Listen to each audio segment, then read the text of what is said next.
यह सत्संग राजेंद्र सिंह कैंथ जी का दिल्ली से। एक मित्र से गुरु जी के बारे में सुनकर हम उनके पास पहुंचे थे। उन्होंने हमें आशीर्वाद दिया और सप्ताह में 2 बार आने के लिए कहा। इस समय मैं बवासीर और मधुमेह से पीड़ित था। संगत में हमें लंगर परोसा गया जिसमें बहुत मिर्ची थी। इतनी मिर्ची देखकर मुझे भय था कि वह मेरे बवासीर रोग को और भी गंभीर कर देगी। किंतु गुरु जी का लंगर होने के कारण हम उसे खा गए। मैं आकर लंगर ग्रहण करता रहा और विस्मय से मेरी अवस्था में सुधार होने लगा। फिर एक दिन वह रोग जिसका 10 वर्षों से कोई उपचार ही नहीं हो पा रहा था अलोप हो गया।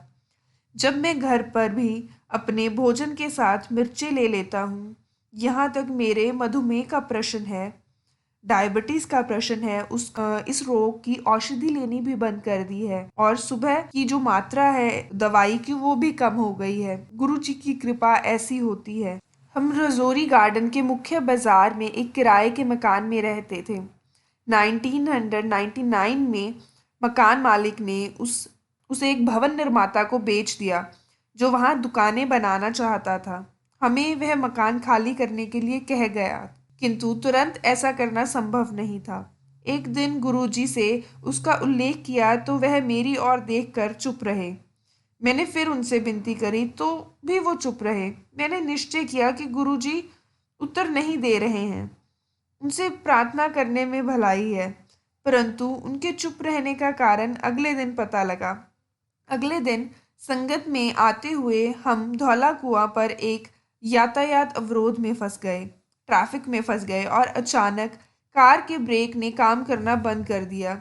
एक मिस्त्री ने आकर सहायता करी और वह सही भी हो गए, किंतु जब वह हुआ और जहाँ वह हुआ उसके लिए हम गुरुजी के आभारी हैं, अन्यथा हमारी दुर्घटना हो सकती थी।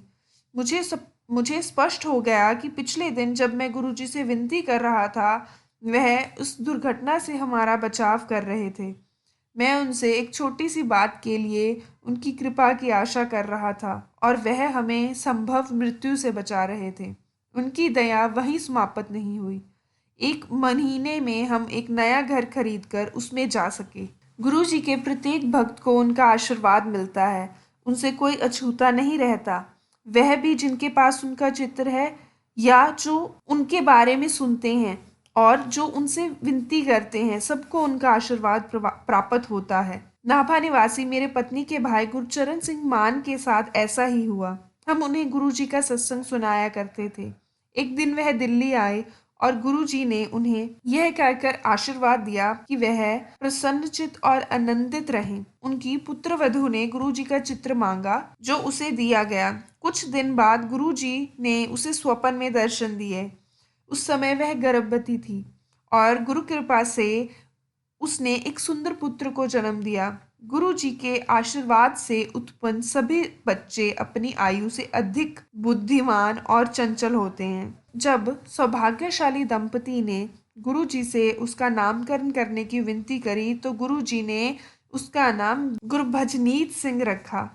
जब गुरु जी किसी परिवार को अपने संरक्षण में लेते हैं तो वह सदा सुखी रहता है। जब गुरचरण को गुर्दे में अत्यंत कष्ट हुआ तो उसने गुरु जी से उसकी दया के लिए प्रार्थना करी और वह जल्दी ही स्वस्थ हो गए। फिर उनको पथरी हो गई जिसके कारण उन्हें बहुत ही ज़्यादा पीड़ा रहती थी।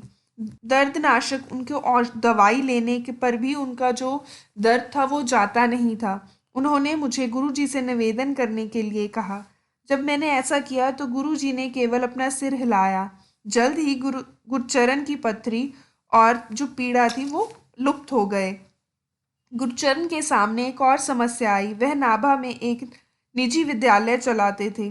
2005 में पंजाब सरकार ने ऐसे सब विद्यालयों को निषेध कर दिया था जिनको मान्यता प्राप्त नहीं थी।